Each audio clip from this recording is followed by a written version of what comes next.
What is up, guys? Welcome back to another video, and today I'll be recapping Rivalry Week, the best week of college football there is, and it certainly did not disappoint this year. Before I hop in, please like and subscribe if you like my content. I make college football videos, and I love to discuss college football.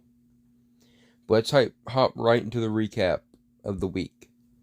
So in the Egg Bowl on Thanksgiving, Ole Miss beat Mississippi State 31-21, giving Ole Miss its first 10-win season ever. Very nice win for Ole Miss, one of the best rivalries there is. And Lane Kiffin's getting done at Ole Miss. What can I say? They love him, and they really hope he doesn't go nowhere, because there's a lot of rumors he might go here or go coach here, and I just know Ole Miss really doesn't want him to go. But he's been really solid at Ole Miss so far. The game, Michigan finally beat Ohio State 42-27 in a 15-point win. It took them enough time, but Michigan finally did it. The first win over Ohio State since 2011. And only the second win in around the past 20 years. This was a huge game for Michigan. Not only a huge game for Jim Harbaugh finally doing it, or the players. No, this is a huge win for the Michigan program. Ending the Ohio State win streak. And not only doing that, but putting them in the playoff hunt. Putting them deep in the playoff hunt. All they have to do is beat Iowa in the Big Ten Championship next week, and they're in. Like that. This is a huge win for Michigan. I mean, I don't know if you watched the game, but the fans rushed the field. It was snowing. It was amazing. And I don't know if you saw that press conference after Jim Harbaugh gave, but he was throwing some shade at Ryan Day. I'll say that. He was definitely throwing some shade at Ryan Day. He said, and I quote, "Some people are born on third base and think they hit a triple." So what he's saying here is that Ryan Day inherited a great program from guys like Urban Meyer. And, he's been great at Ohio State, but why has he been great? It's probably due to the great program he took over instead of his own doings. That's what Jim Harbaugh's trying to say. Definitely throwing some shade there. But Jim Harbaugh deserves to be able to throw shade. He finally did it. Aiden Hutchinson played great. Hassan Haskins, Michigan's running back, had 5 touchdowns. Like I said, this is a huge win for Michigan. I never thought I'd see it. I was in disbelief. But hey, Jim Harbaugh got it done. Khaki pants. On to our next one. Clean old-fashioned hate. Georgia beat Georgia Tech 45-0. I mean, did we expect anything else? Georgia Tech is still stuck in the 1950s. Did we expect anything else? Georgia, they've looked great, number one. Can't wait to see Alabama play them this weekend. Roll Tide, roll. That'll tell the tale. Be a great game. But yeah, I expected this. Georgia's been looking good all season, and Georgia Tech hasn't. And I don't know if y'all saw the stadium, but it was being played at Georgia Tech. And the entire stadium was red. That's pretty pathetic. That shows you who owns that rivalry and who doesn't. But yeah, Georgia wins 45-0. The Sunshine Showdown. Florida beat Florida State 24-21. Pretty entertaining game. Florida State's always a good one. A lot of tense, a lot of rivalry, a lot of hate involved in that. Those in-state rivalries, those players know each other, all that stuff. This win does give Florida bowl eligibility, and Florida State does not have bowl eligibility now. They needed to win the game in order to get it. So Florida State will not go bowling, but Florida will. I don't know if y'all saw the play, but Damian Price, the Florida running back, his helmet came off, and he just kept running. That was awesome. And it was a pretty entertaining game. Dan Mullen, I didn't talk about it. I didn't make a video about it, but he's been fired, and Billy Napier has been hired. That's a pretty big hire for Florida. Former Saban assistant, former Louisiana Lafayette coach. He's done pretty good there. Mike Norvell for Florida State. Man, he has not got off to a hot start. I know Florida State has not been a good program in the last few years, and he inherited a bad program. But still, man, he just has not been it. Not been it so far. Now, let's talk about the game that delivered. The Iron Bowl. The greatest rivalry in sports. Alabama beat Auburn 24-22 in 4 overtimes. Holy moly, was this a game. Holy moly, was this a game. I mean, the Iron Bowl never disappoints, but man, this was something.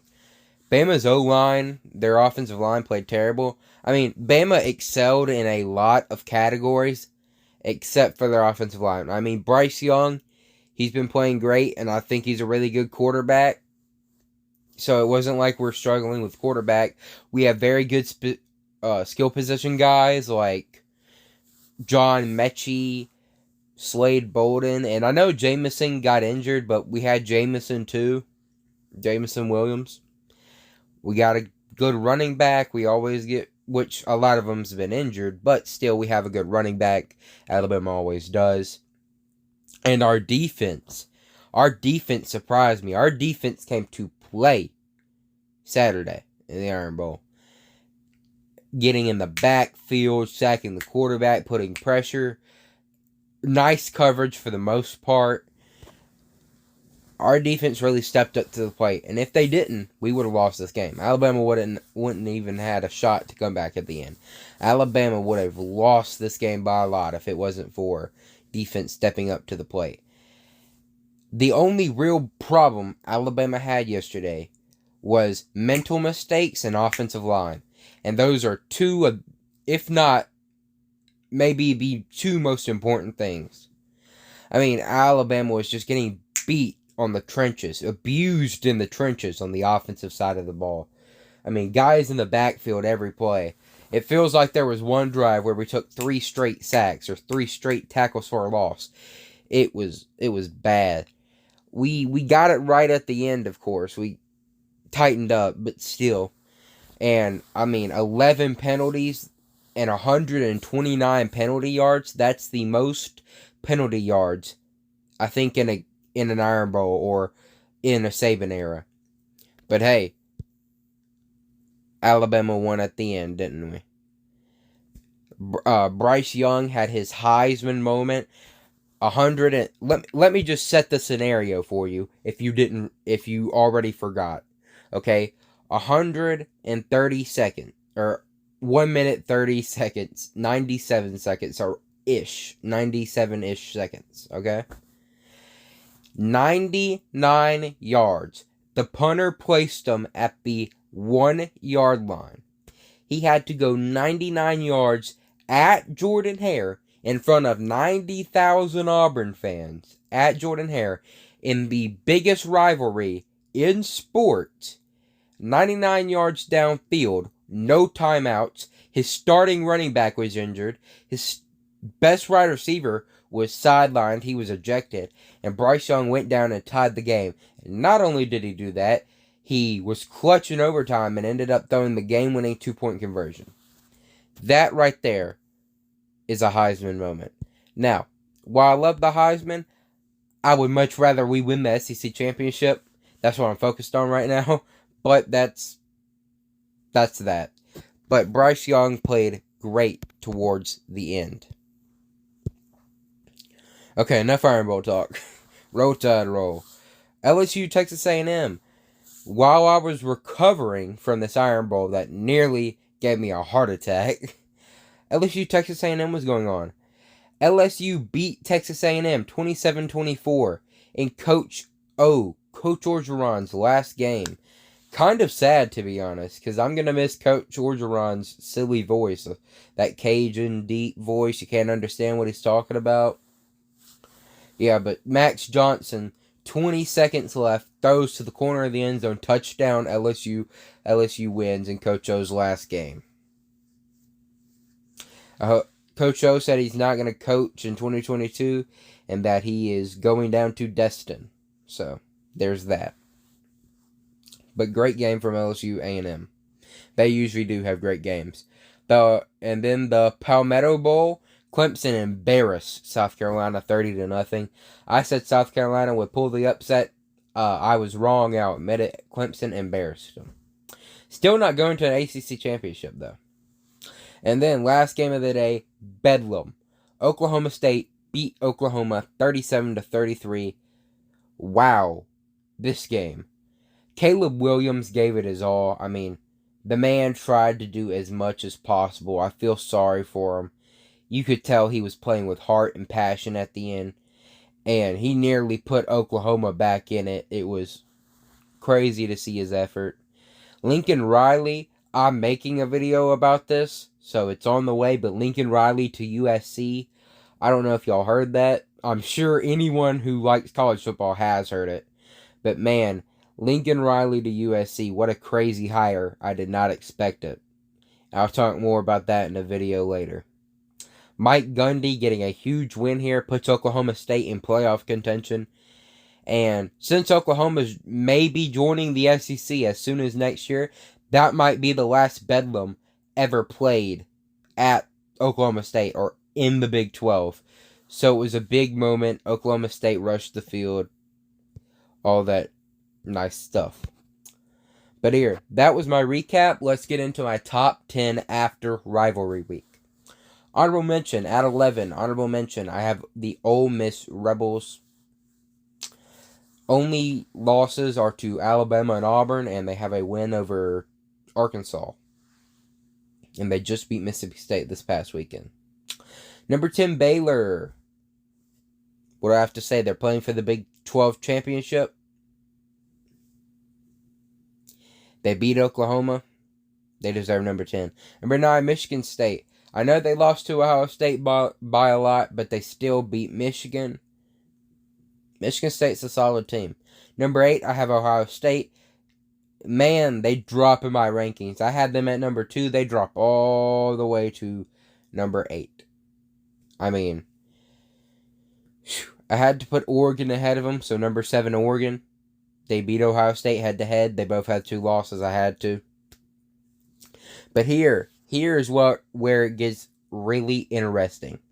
At number 6, of the 6 playoff teams in contention, of the 6 teams in playoff contention, I meant. At number 6, I have Alabama. I know I have a lot of Alabama fans that watch the channel because, you know, I am an Alabama fan. But, I mean, Alabama just has not been playing well, and we don't have the resume. We do have a win over Ole Miss, but we also have a loss to a not great Texas A&M team, and I just think the teams ahead of us deserve to be ranked higher. But, hey, look at it this way. It doesn't matter where we're ranked this week. If we beat Georgia, I'm moving us up to number 1. But if we lose to Georgia, then it won't matter, will it? That's what I'm saying. So if we beat Georgia this week, which I'm confident we have a chance.